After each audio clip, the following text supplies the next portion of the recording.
రాముని యొక్క పుణ్య ప్రదేశమైన అయోధ్యను మీలో ఎవరైనా ఇంతవరకు చూడకపోతే ఈ వీడియోలో చూపిస్తాను, లాస్ట్ వరకు చూడండి.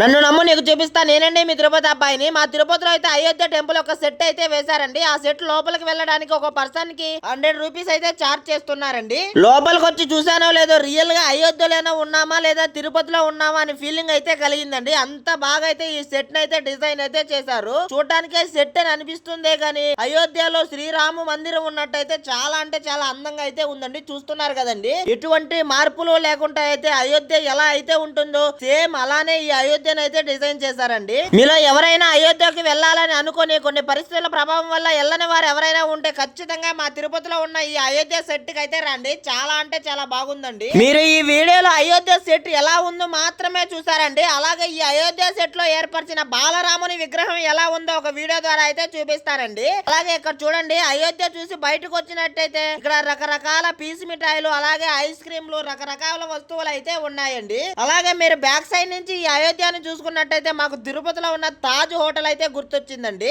మా తిరుపతిలో ఉన్న ఈ అయోధ్య సెట్ అయితే ఒక ఫుల్ వీడియో అయితే తీసానండి. ఆ వీడియోని చూడాలనుకుంటే ఈ వీడియోకి లైక్ చేసి ఇక్కడ కనిపిస్తున్న ఫాలో అండ్ సబ్స్క్రైబ్ చేసుకో గోవిందా. మరొక వీడియోతో మళ్ళీ కలుసుకుందాం కదా గోవిందా.